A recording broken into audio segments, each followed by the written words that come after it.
angle of elevation, depression, and also apply that to directions and bearings. Let's continue. So we're going to look at angle of elevation and depression. So angle of elevation is the angle you have to turn your head up in order to see the object above you. And angle of depression is the angle you have to turn your head down in order to see the object below you. Okay, we're going to do two examples. Both you have to draw a picture.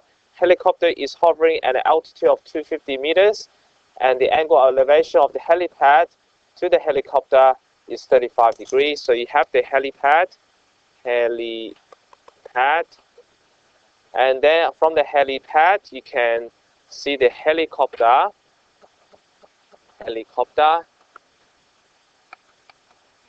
at an angle of elevation of 35 degrees.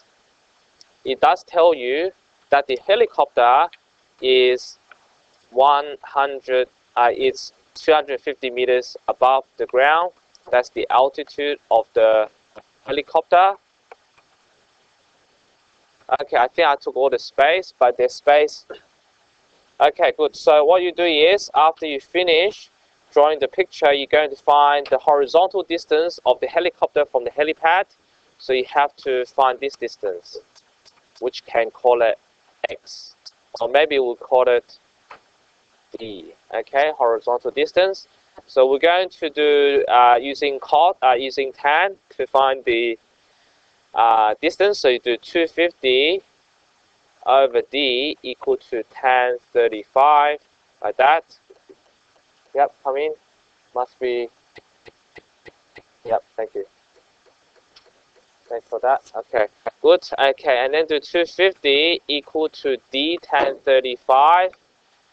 And then, therefore, you divide both sides by tan 35 to get D, which is, I don't know, use your calculator. 250 divided by tan 35. Oh, got that? 357 to the nearest centimeters. Is that in meters? It's in meters, so you have to round to 2 decimal places. So centimeters is 2 decimal places for meters. So it'll be 357.04 meters. Forgot what I just said. 357.04. Okay, so that's into the 2 decimal place. If it's in nearest centimeters. So nearest centimeter you can write in meters, but it has to be 2 decimal place, or you can write it in centimeters. But it's better to write in meters because the distance is quite long. It's better to measure in meters. But when they say nearest centimeters, it's really saying 2 decimal place in meters. That's what that means. Okay. All right, good. Any questions? So we drew. So in this question, you have to draw a diagram, and the calculations are pretty easy. Okay. All right, good.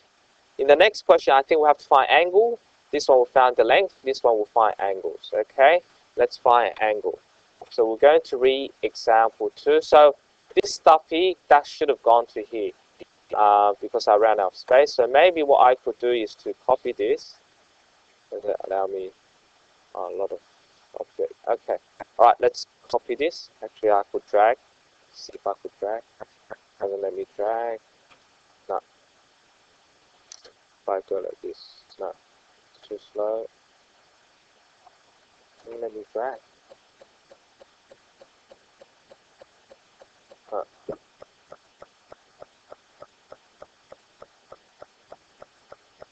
What if I go Control X and put it here, and then C4, Control Z? It doesn't let me drag. Okay, let's leave it here. I'll find a way later. All right, let's look at example 2. Okay, example 2 is trigonometry on problem solving. Okay, 2 vertical buildings positioned 57 meters apart, 158 meters, and 237 meters tall, respectively. So one building is 158, the other one is 237. They are 57 meters apart. Okay, so of course the buildings are not that thin. We'll just draw a line to represent the building. Okay, and then we're going to find the angle of elevation of the top of the shorter building to the taller building. Okay, so we have to find the angle of elevation. So basically this angle here. So now we have a triangle. We can draw the triangle again. So we got the base, which is 57, and then the top bit you have to subtract. So do 237 minus 158, which you can do with a calculator. 237 minus 158 equal to 79, and that's a right angle triangle. Okay, and you're going to find the angle of elevation. So we're going to show you working. So write tan theta equal to opposite over adjacent. So in this type of problem, you always get tan because the hypotenuse are not usually known, isn't it? We only know the vertical distance, horizontal distance.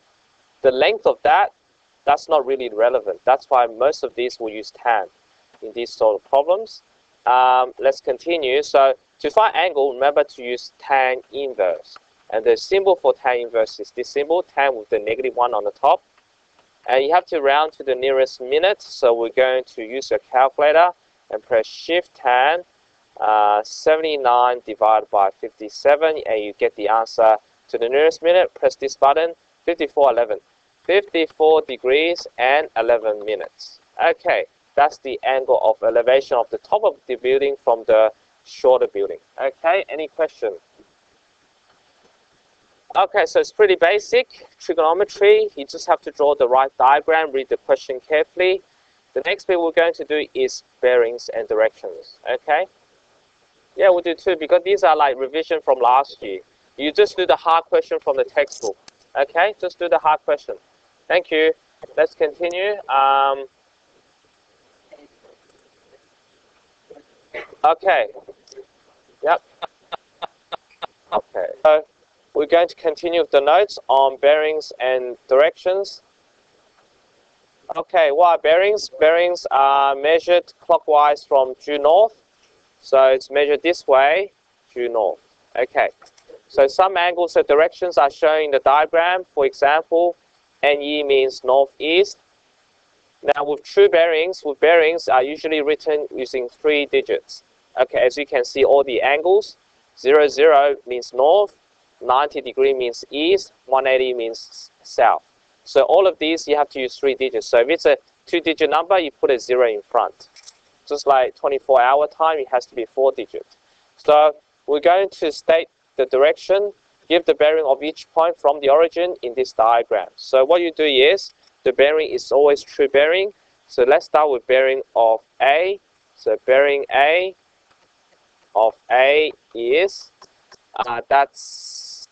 you have to find this angle because bearings are measured from north. Okay, so this is not the bearing, you have to find this angle. So what you need to do is, you have to do 90 minus 35, which is equal to 65. So you write 065, actually 55. So 55 degrees, and you write 0.55. That's your bearing, okay? Let's do the next bearing. Bearing of B is, in this case, bearing you have to go all the way here, isn't it? So in that case, you have to do 90 plus 45, which is 135 degrees, okay? Next one, bearing of C is, so in this case, you have to go, let's use a different color pen, this way. Now, there's more than one way of doing that. The way I prefer is maybe just do 270, because all the way to the west is 270. So you go 270 minus 30. That will be quicker. In this case, that will be 240. Okay? And the last one you do bearing of D is, so use a purple this way here, all the way here. So in this case, you just go 270 plus the third 70. Okay, so that will be 340. All right, any questions? So that's how we get bearing. Remember, bearings go clockwise, the direction of the way the clock moves from north. Okay. All right, good. So we got the bearing. Once we do that, we're going to do some simple bearing questions. So we look at the first question. So usually you have to draw a diagram. So we'll look at this question here. Okay, hopefully all finished. Okay, all right, let's move on to example 2. Okay, a ship travels south for 5 kilometers. So it goes south 5 km. And then on a bearing of 220 degrees, so you go 120 degrees for 11 kilometers. So travel south for 5 kilometers, turns 120 degrees for 11 kilometers. Okay, so that's the diagram. And now we have to do is to find how far east the ship is from its starting point, correct to 2 decimal places. Okay, so basically that's your starting from its starting point. Yes, okay, so what you need to do,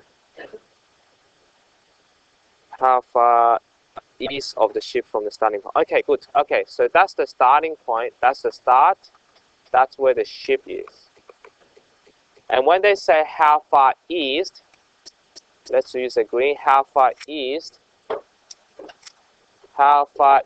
of the ship from its starting point. So they're interested in this direction, the horizontal length. So how far east is this length? Okay, so you look at, so in this case, to find out what this length is, you draw a triangle. Okay, so we're going to find out x. And then we got, this is 11 km. And we're going to find out how far east from the starting point, correct to 2 decimal places. So we need an angle. This is 120 degrees. So what we could do is, let's draw a line here. That will be 30 degrees. Or actually, you can just draw a triangle. So by angle sum, this is 60 degrees. So you can put 60 degree there. That's a 90 degree. So now we can work out what x is, which is how far east of the ship from the starting point. East of ship is the horizontal distance. So we use trigonometry. X over 11 equals to sine 60 degrees. Okay? And to find out x, you just times by 11. So it's 11 sine 60, which you can use your calculator to do. 11 sine 60, you get 9.52. Correct to 9.53, correct to 2 decimal places, kilometers. Okay, like that. Yes. Yes, you can, if you use a different angle, of course you can use cos 30. Yes, if you work out this is 30, then you go x over 11 equal to cos 30. And you will get the same answer. Yeah. Okay, good. Alright, so both are fine. So there's more than one way of doing these questions. Okay, after we do this, then we can do part B. How far south the ship is from the starting point. So how far south is asking you to find this length. That's how far south. How far south. So that means I have to work out this length first. Y. Okay, let's work out y. So in this case, we're going to do y over 11 equal to cos 60. Okay, to find y, you do 11 times cos 60 within your calculator. So you get 11 cos 60, which you will get 5.5. 5.5 km. Now that's not the final answer because y is just part of the answer. The how far south is all the way from the start, isn't it? So you have to add 5 to your final answer. So therefore, 5 plus 5.5, which is equal to 10.5 kilometers south of starting. Yeah, like that. Okay, any questions? So all of this requires you to draw a clear diagram, and we're using trigonometry to work out the missing sides or missing angles. All right, you might like to do the hard question from the textbook, so you can just finish the work very quickly and go.